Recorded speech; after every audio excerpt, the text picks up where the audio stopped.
2025년 9월 첫째 주 토요일 한강공원 오후 2시 지은과 서연이가 벤치에 앉아 있었다. 서연이는 긴장했다. 아빠를 만난다고 했다. 3년 만에 기억이 희미했다. 4살 때 마지막으로 봤으니까 이제 7살. 오랜 시간. 저 멀리 민재가 걸어왔다. 손에 쇼핑백을 들고. 선물이었다. 지은은 민재를 봤다. 복잡한 감정이 교차했다. 미움, 분노, 하지만 동시에 희망도. 서연이를 위해 아빠가 필요했으니까. 민재가 가까이 왔다. 멈춰섰다. 서연이를 봤다. 눈물이 핑 돌았다. 3년 만에 보는 딸. 많이 컸다. 키도, 얼굴도 낯설었다. 민재가 다가가려 했다. 서연이가 엄마 뒤로 숨었다. 낯을 가렸다. 당연했다. 기억 못하니까.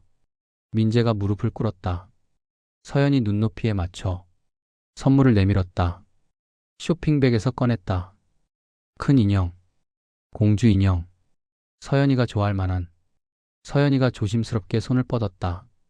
받았다. 인형을 안았다. 예뻤다. 민재가 말했다. 서연아, 아빠야. 오랜만이지. 서연이가 대답하지 않았다. 엄마를 봤다. 지은이 고개를 끄덕였다. 아빠 맞다고. 인사해보라고.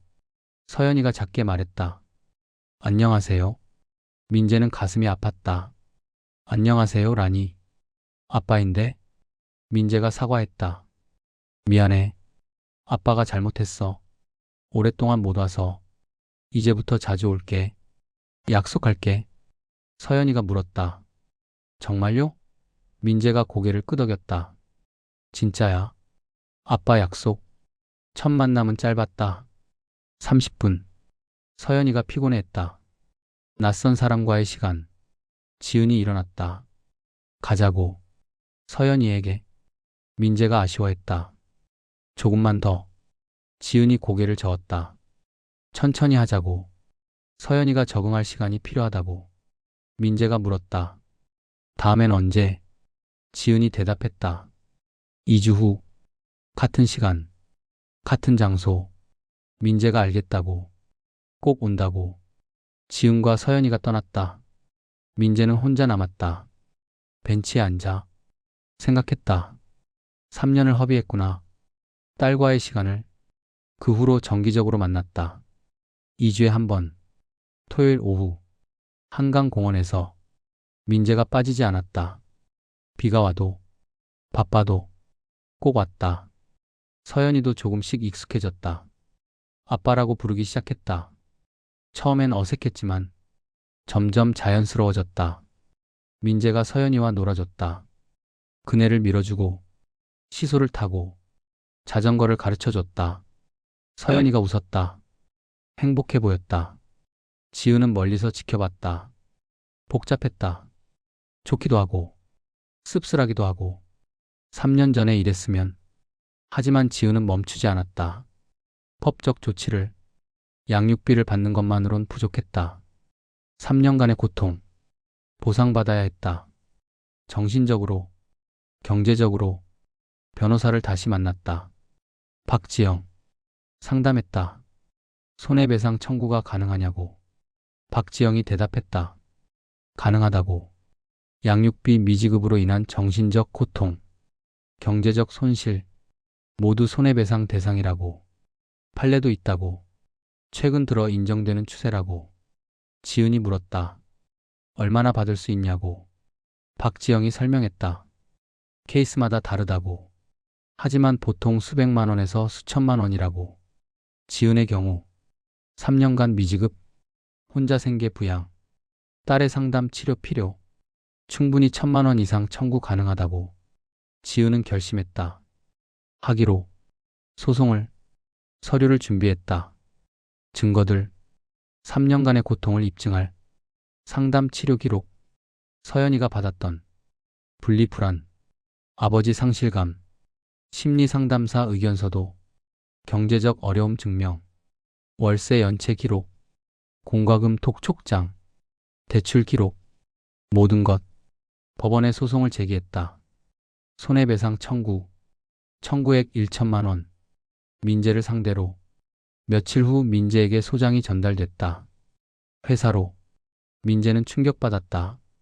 양육비도 꼬박꼬박 주고 있는데, 만남도 하고 있는데, 또 소송이라니. 민재는 변호사를 찾았다. 상담했다. 어떻게 하냐고. 변호사가 설명했다. 정당한 청구라고. 양육비는 기본 의무고, 과거 미지급에 대한 손해배상은 별개라고. 싸워봐야 이기기 어렵다고. 증거가 명확하니까. 민재가 물었다. 합의는 안 되냐고. 변호사가 답했다. 시도해 볼 수 있다고. 하지만 상대방이 받아들일지. 민재가 지은에게 연락했다. 문자로. 합의하자고. 금액을 낮춰달라고. 1,000만 원은 너무 많다고. 지은이 답했다. 안 된다고. 정당한 금액이라고. 3년간의 고통값이라고. 민재는 할 말이 없었다. 자신이 저지른 일이니까. 법정으로 가기로 했다. 어쩔 수 없이 2개월 후 첫 심리. 법정에서 만났다. 지은과 민재, 변호사들과 함께 판사가 심리를 시작했다. 원고 측 입장. 박지영 변호사가 설명했다. 피고의 3년간 양육비 미지급, 원고의 경제적 어려움, 정신적 고통, 딸의 심리적 상처, 모두 피고의 책임이라고. 증거를 제출했다. 상담 기록, 진단서, 영수증, 월세 연체 통지서, 톡촉장, 대출 명세서. 판사가 검토했다. 하나하나. 표정이 굳었다. 심각한 케이스였다. 피고 측 변명. 민재의 변호사가 말했다. 피고가 반성하고 있다고. 현재 양육비를 성실히 지급 중이라고. 딸과의 만남도 하고 있다고. 관계 회복 중이라고. 손해배상액이 과하다고. 감액을 요청했다. 판사가 물었다. 민재에게 왜 3년간 양육비를 안 줬냐고. 민재가 답했다. 개인적 사정이 있었다고. 여자친구와의 관계, 경제적 여유 없었다고. 판사가 반박했다. 그런데 해외여행은 갔다고. SNS 기록이 있다고. 민재는 말을 잃었다. 지은이 증언했다. 3년간 어떻게 살았는지. 하루 12시간 일했다고. 편의점 알바, 배달 아르바이트, 딸과 시간을 못 보냈다고. 서연이가 아빠를 그리워했다고. 상담 치료를 받아야 했다고. 눈물을 흘렸다. 판사가 휴지를 건넸다. 심리가 끝났다. 판사가 말했다. 판결은 2주 후라고. 신중히 검토하겠다고. 법정이 끝났다. 지은과 민재가 복도에서 마주쳤다. 민재가 말했다. 정말 이래야 하냐고. 지은이 대답했다. 당연하다고. 당신이 한 일의 대가라고. 2주 후 판결 선고. 법정에 모였다. 판사가 판결문을 낭독했다. 원고 일부 승소. 피고는 원고에게 800만 원을 지급하라. 청구액보다 적었지만 인정됐다. 손해배상이.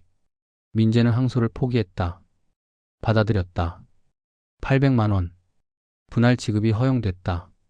매달 40만 원씩 20개월간. 양육비 50만 원에 추가로 총 매달 90만 원.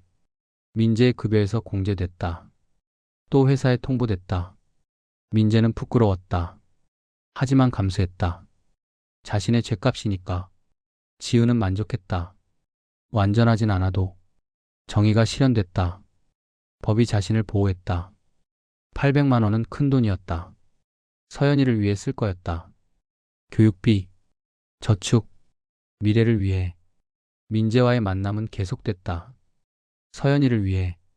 법정에서 싸웠지만 아빠 역할은 필요했다. 서연이가 원했으니까. 지은은 개인적 감정을 접었다. 딸을 위해. 민재도 노력했다. 성실하게. 만남을 지켰다. 선물도 챙기고 관심도 보였다. 시간이 지나며 서연이는 회복했다. 아빠와의 관계도, 심리적 안정도, 웃음이 늘었다. 학교 생활도 좋아졌다. 친구들도 많이 사귀었다. 지은은 안도했다. 딸이 행복해 보여서. 1년 후, 2026년 가을, 서연이는 초등학교 2학년이 됐다. 민재와의 만남은 주 1회로 늘었다. 신뢰가 쌓였기 때문에 지은도 허락했다. 민재 혼자 서연이를 데리고 나가는 것을 감시 없이. 민재는 책임감을 느꼈다. 놀이공원도 가고 영화도 보고 서연이와 추억을 만들었다. 늦었지만 아버지가 되어가고 있었다. 지은은 지켜봤다. 조심스러운 희망을 품으며 진짜 변할까? 시간이 말해줄 것이다. 다음 마지막 5화에서 이 이야기의 막을 내립니다. 마지막까지 많은 관심 부탁드립니다. 구독과 좋아요, 댓글과 알림 설정은 작가에게 매우 큰 도움이 됩니다. 감사합니다. 이야기 보따리였습니다.